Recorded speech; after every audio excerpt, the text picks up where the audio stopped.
आ जाइए, कैसे हैं आप सब। आज करने वाले हैं एंटरप्रेन्योरशिप डेवलपमेंट का यूनिट नंबर 4। ऑलरेडी हमने यूनिट नंबर 3 तक कंप्लीट कर लिया है, जैसे कि आप लोगों को पता है। और आज हम लोग करने वाले हैं unit number 4, mobilising resources. Mobilising resources, yes. So be attentive. 10 से 15 मार्क्स का चैप्टर है, आपके लिए इंपॉर्टेंट है अगर आप 90 प्लस स्कोर करना चाहते हैं। आइए शुरू करते हैं मोबिलाइजिंग रिसोर्सेस वाला चैप्टर। सबसे पहले यह बताइए कि रिसोर्सेस का मतलब क्या होता है। रिसोर्सेस क्या होते हैं भैया? रिसोर्सेस का मतलब होता है कि जो चीज हमें गोल को अचीव करवाने में मदद करे, जो चीज हमारे जरूरत को पूरा करने में मदद करे, उसको हम लोग बोलते हैं रिसोर्सेस। इकोनॉमिक्स में एक टर्म पढ़ते थे आप क्या? Human wants are unlimited but resources are limited. तो रिसोर्सेस उसको ही बोलते हैं। A resource is anything that can be used to fulfil a need or achieve a goal. Resource वो एक चीज है जो आपकी जरूरत को पूरा करने में हेल्प करेगी, या आपका अगर कोई गोल है तो वो गोल को अचीव करवाने में हेल्प करता है रिसोर्स। रिसोर्स ये टैंजेबल भी हो सकता है और इनटैंजेबल भी हो सकता है। मतलब कि टैंजेबल मतलब क्या sir? Food, clothing, water. Intangible मतलब क्या सर? नॉलेज और टाइम। तो रिसोर्स इंटेंजिबल भी हो सकता है और टेंजिबल भी हो सकता है। भैया टेंजिबल इंटेंजिबल हिंदी में समझा दो। टेंजिबल मतलब जिसको तुम छू सकते हो, और इंटेंजिबल मतलब जिसको तुम नहीं छू सकते हो। रिसोर्स दोनों चीज ही हो सकते हैं। मान लो तुम्हारा नॉलेज है, तो नॉलेज क्या दिखता है क्या? नॉलेज को तुम क्या छू सकते हो क्या? तो नॉलेज भी एक रिसोर्स है, और फूड और वाटर भी एक रिसोर्स है। तो रिसोर्स का मतलब सिंपल हो गया कि आप अगर कोई गोल अचीव करना चाहते हो, अगर कोई उसमें रिसोर्स लगेगा, गोल अचीव करने के वक्त में अगर कोई रिसोर्स का जरूरत पड़ता है, उसी को तो बोलते हैं हम लोग रिसोर्स, है ना। ओके, अब हम लोग नेक्स्ट पढ़ने जाएंगे रिसोर्स मोबिलाइजेशन। रिसोर्स मोबिलाइजेशन क्या होता है? Very important for your exams. आइए दोस्तों, रिसोर्स मोबिलाइजेशन मतलब क्या होता है, इसको रीड करते हैं। Resource mobilization refers all activities involved in securing new and additional resources।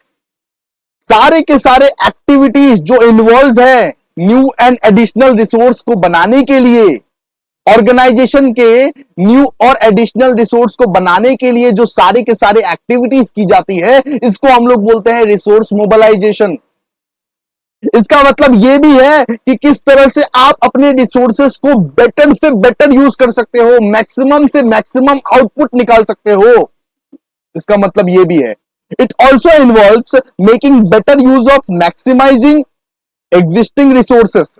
जो रिसोर्सेस आपके पास अवेलेबल है, किस तरह से आप उसको मैक्सिमाइज कर सकते हो, किस तरह से आप उस रिसोर्सेस को ज्यादा बना सकते हो, इसको भी हम लोग बोलते हैं रिसोर्स मोबिलाइजेशन।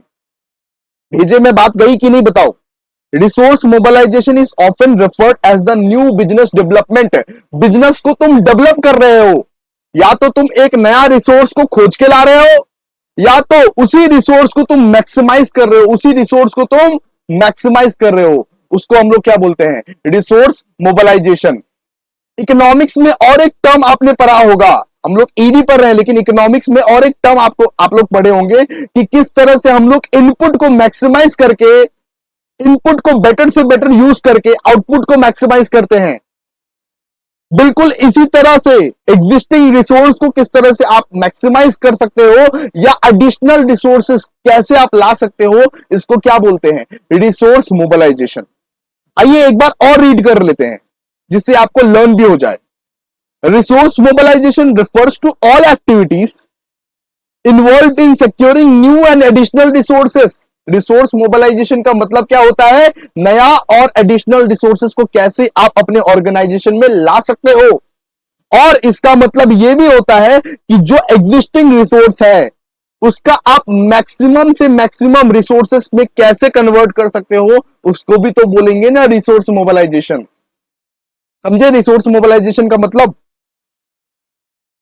ठीक है। और resource mobilisation is often referred to the new business development. Business को डेवलप करने के लिए रिसोर्स मोबिलाइजेशन आप करते हो। इंपॉर्टेंस क्या है भैया? इंपॉर्टेंस बता दो। लो आओ, इंपॉर्टेंस ऑफ रिसोर्स मोबिलाइजेशन, सबसे पहले it ensures the contribution of the enterprise service provision to clients. मतलब आप जो अपने क्लाइंट्स को जो सर्विस देते हो ना, वो सर्विस आप बेहतरीन से बेहतरीन सर्विस दे पाओगे। आपका जो क्लाइंट रहेगा, आपका जो कस्टमर रहेगा, उसको जो आप सर्विस देते हो ना, रिसोर्स मोबिलाइजेशन करने के वजह से आप और बेहतरीन सर्विस दे पाओगे। सबसे पहला importance, it support any organisational sustainability. मतलब आपकी ऑर्गेनाइजेशन हर सर्कमस्टेंसेस में टिकेगी, ऑर्गेनाइजेशन को टिकने की शक्ति मिलेगी, सस्टेन करेगी। तो रिसोर्स मोबिलाइजेशन करो अगर तुम एक एंटरप्रेन्योर हो तो।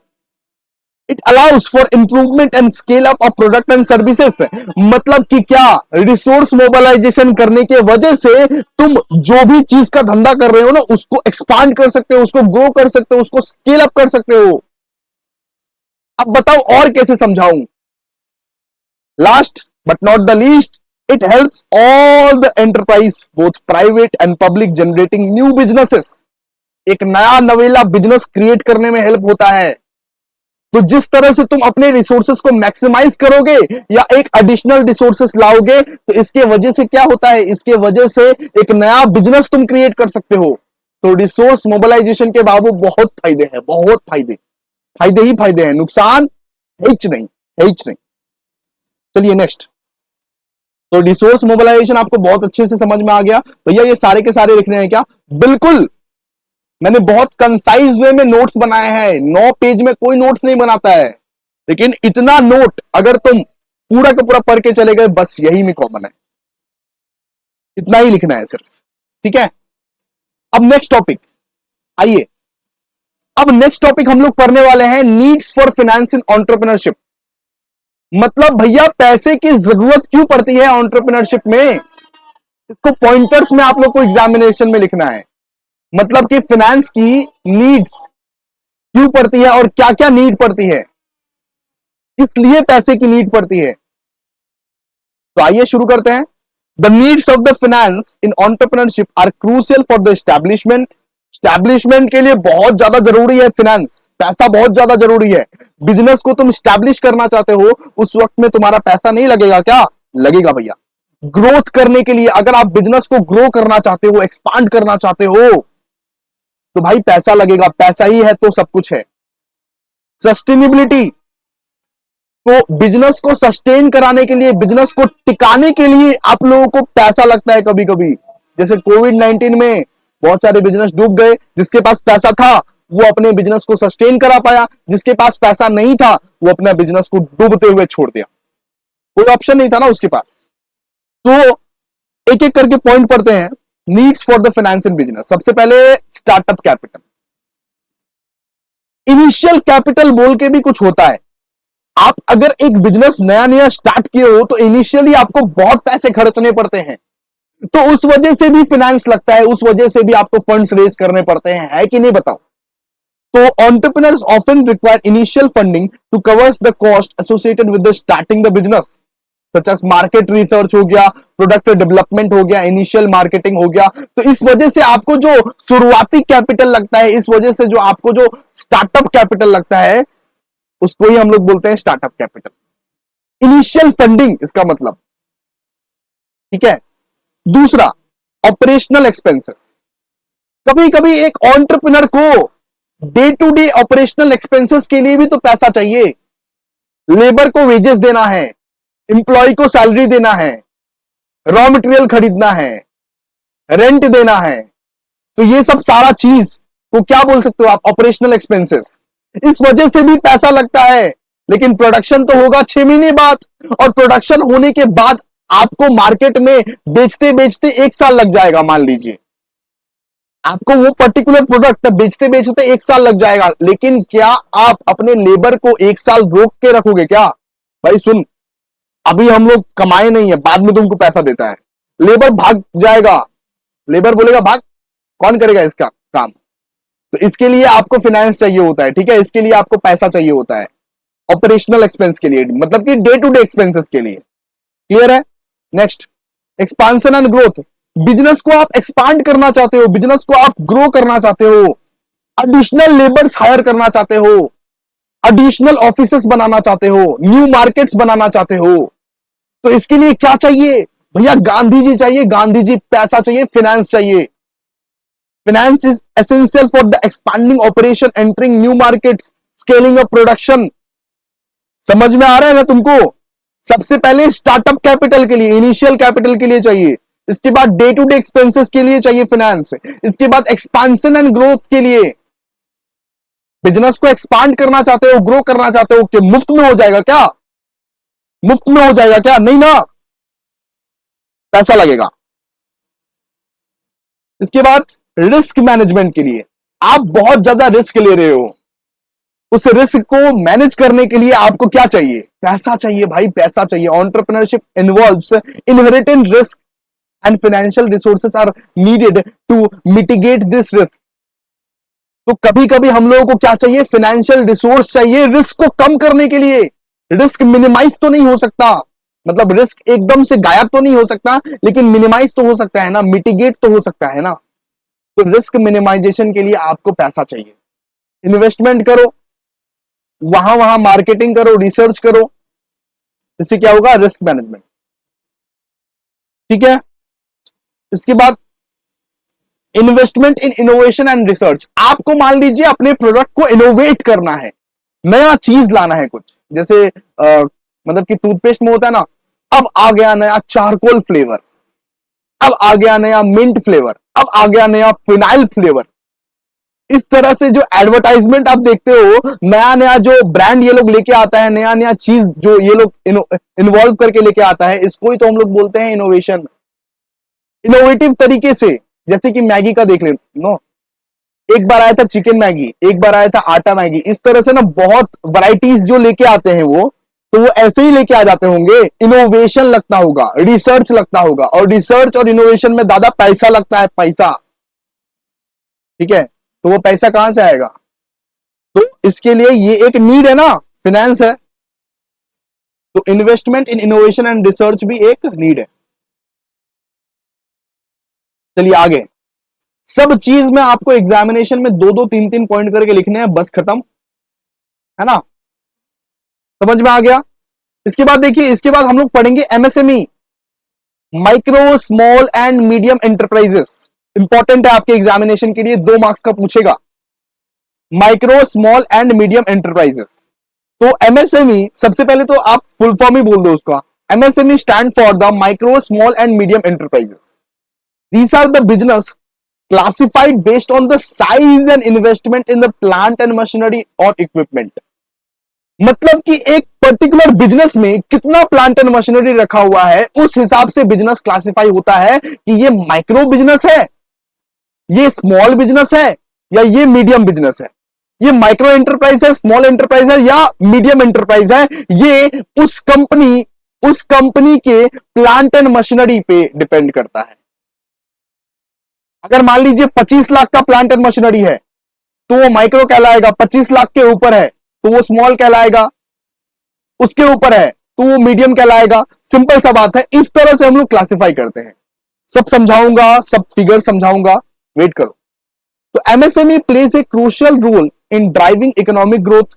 Micro small and medium enterprises 97%, अपने कंट्री का 97% micro small and medium enterprises ही है, बाकी 3% ही लार्ज है। समझ लो कितना बड़ा रोल प्ले करता है ये लोग। छोटा छोटा एंटरप्राइजेस का मतलब ये मत समझना कि इसका कोई रोल ही नहीं है। तो MSME plays a crucial role in driving economic growth, promoting entrepreneurship, generating employment opportunities. तो छोटे छोटे एंटरप्राइजेस के वजह से ही हम लोग इकोनॉमिक ग्रोथ कर रहे हैं, एंटरप्रेन्योरशिप को भी प्रमोट करते हैं, और जनरेटिंग एम्प्लॉयमेंट अपॉर्चुनिटीज भी हो रही है। तो एमएसएमई का बहुत ज्यादा रोल है। ठीक है, इस तरह से आप लिख दो। ठीक है, they often benefit from government support. Government भी उनको सपोर्ट करते हैं, कुछ कुछ इनिशिएटिव भी लेते हैं, इंसेंटिव भी देते हैं, और गवर्नमेंट भी चाहते हैं कि ये लोग डेवलपमेंट करे और सस्टेनेबिलिटी मेंटेन करे। बिकॉज जितने भी छोटे बिजनेसेस हैं, उसी के वजह से इकोनॉमिक ग्रोथ हो पा रहा है, उसी के वजह से प्रमोटिंग एंटरप्रेन्योरशिप हो रहा है, एंटरप्रेन्योर्स लोगों को एक मोटिवेशन मिल रहा है कि हम लोग भी हैं मार्केट में, ठीक है। लार्ज एंटरप्राइजेस तो बस 3% का है, लेकिन 97% तो यही छोटा छोटा एंटरप्राइजेस लोग काम मतलब कि कमाल कर रहा है ना। चलो अब हम लोग पढ़ेंगे types of MSME. Types of MSME, simple सा बात है, एमएसएमई में क्या क्या आता है, micro small and medium enterprises, तो सब कुछ के बारे में पढ़ना है हम लोग को। तो टाइप्स ऑफ एमएसएमई में हम लोग ना, आइए इसको पढ़िए ध्यान से। As per micro small and medium enterprises development MSMED act 2006 in India, मतलब 2006 के एक्ट, 2006 के एक्ट के द्वारा माइक्रो स्मॉल और मीडियम किसको इसको बोलते हैं वो हम देखते हैं। As per MSMED act 2006 micro enterprises किसको बोलते हैं, जिसका मैन्युफैक्चरिंग एंटरप्राइजेस में investment in plant and machinery not exceeding in 25 lakh rupees. अगर कोई मान लीजिए मैन्युफैक्चरिंग माइक्रो एंटरप्राइजेस है, मैन्युफैक्चरिंग वाला है, मतलब कि कुछ बनाने वाला है, तो कम से कम उसका प्लांट एंड मशीनरी 25 लाख से नीचे होना चाहिए, 25 लाख से ऊपर नहीं होना चाहिए, फिर वो माइक्रो नहीं कहलाएगा, फिर वो स्मॉल एंटरप्राइजेस कहलाएगा, है ना। तो माइक्रो एंटरप्राइजेस मतलब क्या, मैन्युफैक्चरिंग एंटरप्राइजेस अगर है वो, तो उसका investment in plant and machinery कितना होना चाहिए, 25 लाख से कम। अगर वो सर्विस एंटरप्राइजेस में डील करता है, मतलब कुछ कुछ बनाने का धंधा नहीं है उसका, जस्ट सर्विस देने का धंधा है, तो भाई plant and machinery investment in equipment बस उसका कितना रहना चाहिए, 10 लाख रुपीस। 10 लाख रुपीस से एक्सीड नहीं करना चाहिए, 10 लाख रुपीस से एक्सीड करेगा तो वो हो जाएगा स्मॉल एंटरप्राइजेस, ठीक है। तो मैं तुमको माइक्रो एंटरप्राइजेस का डेफिनेशन समझाया हूं as per MSMED act 2006, as per MSMED act 2006। अब आओ स्मॉल एंटरप्राइजेस। स्मॉल एंटरप्राइजेस किसको बोलते हैं, सबसे पहले तो पढ़ेंगे मैन्युफैक्चरिंग एंटरप्राइजेस। मैन्युफैक्चरिंग एंटरप्राइजेस मतलब क्या होता है, investment in plant and machinery ranging from the 25 lakh but not exceeding 5 crore. मतलब small enterprises, small manufacturing enterprises कब कहलाया जाएगा, जब 25 लाख से लेके 5 करोड़ तक तुम्हारे पास असेट है, जब 25 लाख से लेके 5 करोड़ तक तुम्हारे पास प्लांट एंड मशीनरी है उस बिजनेस में, उस केस में तुम स्मॉल एंटरप्राइजेस कहला जाओगे, उस केस में तुम स्मॉल मैन्युफैक्चरिंग एंटरप्राइजेस कहला जाओगे। मान लो कि तुम स्मॉल बिजनेस कर रहे हो लेकिन सर्विस एंटरप्राइजेस में तुम हो, तो उस केस में देख लो ये 10 लाख से लेके 2 करोड़ तक होना चाहिए तुम्हारा इक्विपमेंट का वैल्यू। इन्वेस्टमेंट इन इक्विपमेंट कितना होना चाहिए, 10 लाख से लेके 2 करोड़ तक।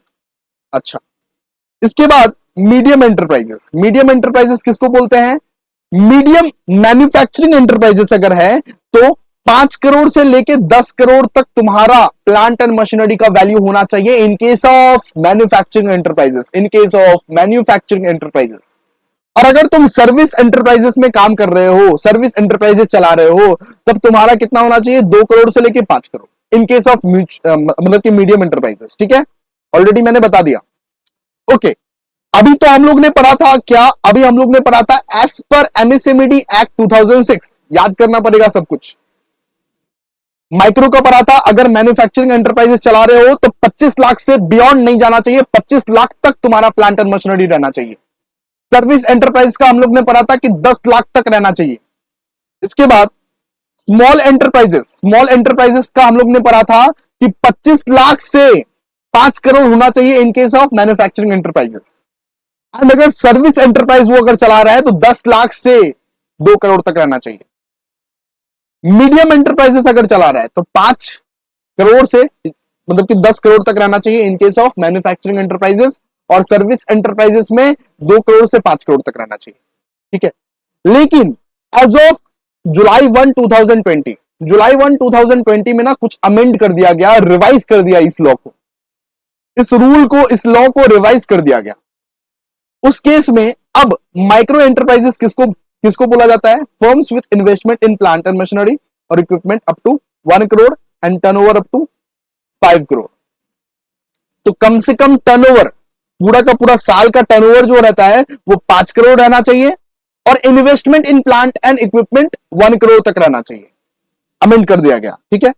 स्मॉल किसको बोला जाएगा, स्मॉल एंटरप्राइजेस, कम से कम टर्नओवर 50 करोड़ का रहना चाहिए और investment in plant and machinery up to 10 crore होना चाहिए। उसको हम लोग क्या बोलेंगे? Small enterprises. मीडियम किसको बोलेंगे भैया फिर? तो टर्नओवर 250 करोड़ 250 करोड़ का होना चाहिए टर्नओवर। भैया टर्नओवर का मतलब नहीं पता?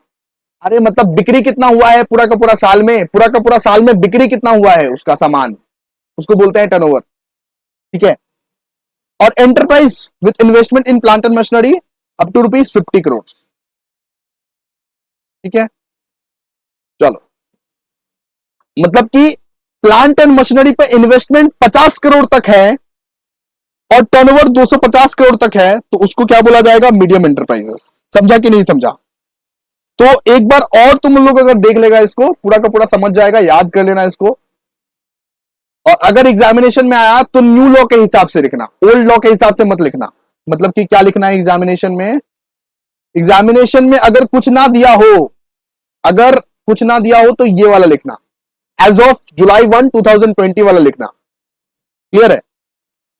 आगे हम लोग अभी पढ़ेंगे एडवांटेजेस ऑफ एमएसएमई। भाई एमएसएमई का एडवांटेजेस क्या है, फायदा क्या है? सबसे पहले advantage employment generation. MSME employment generation में बहुत ज्यादा काम आता है, बिकॉज लार्ज एंटरप्राइज सिर्फ 3% का है, बाकी 97% तो micro small and medium enterprises है ना। तो ज्यादा एम्प्लॉय जनरेट कौन करेगा? Of course sir, micro small and medium enterprises, because वो लोग लेबर इंटेंसिव टेक्निक भी यूज करता है।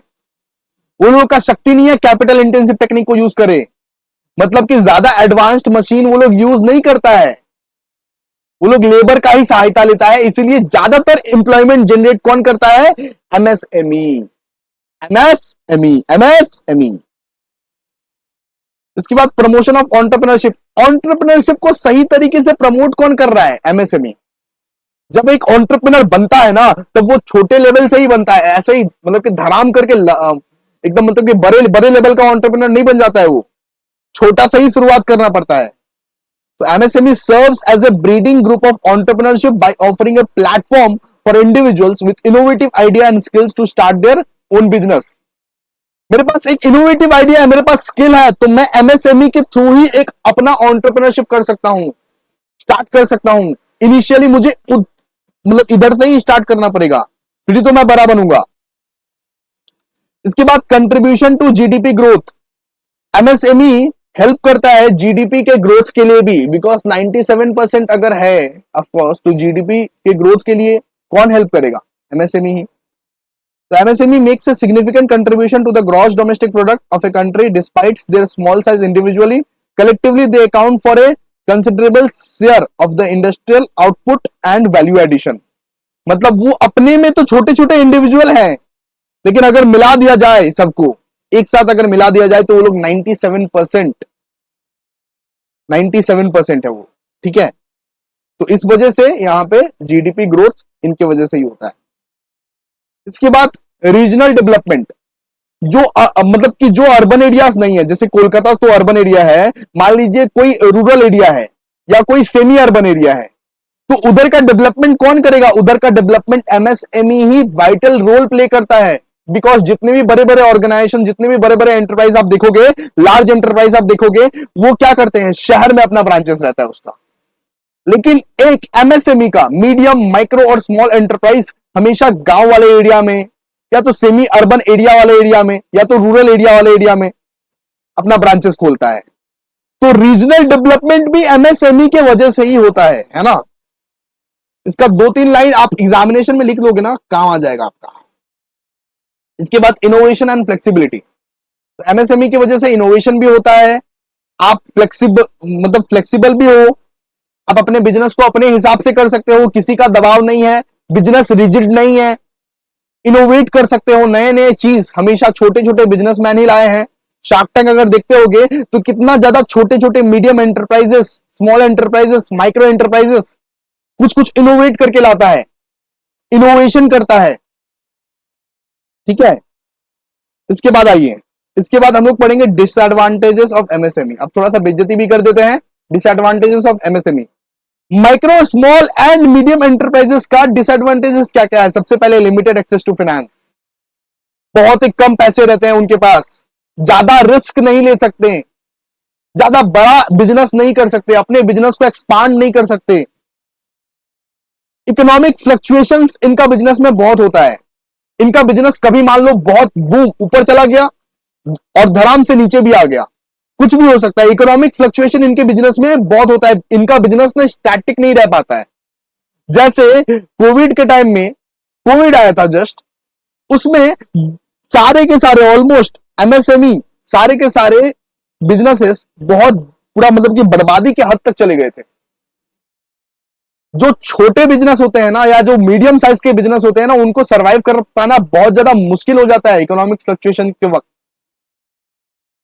इसके बाद इनका ना लिमिटेड बार्गेनिंग पावर रहता है। एमएसएमई में face difficulty in negotiating favourable terms with suppliers. Suppliers customer हो गया या तो दूसरे कोई स्टेक होल्डर हो गए, उनके साथ आप ज्यादा अच्छे से नेगोशिएट नहीं कर पाते हो, बिकॉज आप एक छोटे एंटरप्राइज हो। आप अगर ज्यादा नेगोशिएट करोगे ना तो वो लोग लार्ज एंटरप्राइज से सामान ले लेंगे, है ना। तो इसीलिए कस्टमर्स एक्सप्लॉइटेशन भी होता है, यहां पे एक्सप्लॉइट भी तो हो रहा है ना ये लोग। इनके पास बार्गेनिंग पावर नहीं है। इनको अगर सप्लायर ने बोल दिया कि भाई मैं तो तुमको इतना ही सप्लाई कर पाऊंगा, या तो खरीदने वाला ने बोल दिया, मतलब कि कस्टमर ने बोल दिया इनका कि भाई मुझे ये रेट में देना है तो दो, वरना मैं तुमसे नहीं ले रहा, मैं लार्ज ऑर्गेनाइजेशन से ले लूंगा, मैं लार्ज एंटरप्राइज से ले लूंगा। तो इनके पास ना लिमिटेड बार्गेनिंग पावर भी रहता है। क्लियर है। एमएसएमई में face difficulties in negotiating favourable terms with supplier, customer and other stakeholder due to smaller size and lower market influence. Market में इनको कोई पहचानता नहीं, इसी वजह से लिमिटेड बार्गेनिंग पावर है इनका। रिसोर्स कंस्टेंट, बहुत ही कम रिसोर्सेस रहते हैं इनके पास। एमएसएमई के पास बहुत कम रिसोर्सेस रहता है, ज्यादा रिसोर्सेस अवेलेबल रहता ही नहीं है। ये लोग लेबर इंटेंसिव टेक्निक पे ज्यादा विश्वास रखते हैं, बिकॉज इनके पास कैपिटल इंटेंसिव मतलब कि टेक्निक खरीदने का औकात ही नहीं है ही नहीं। इनके पास लिमिटेड रिसोर्सेस रहते हैं, ये भी एक प्रॉब्लम है, डिसएडवांटेज है।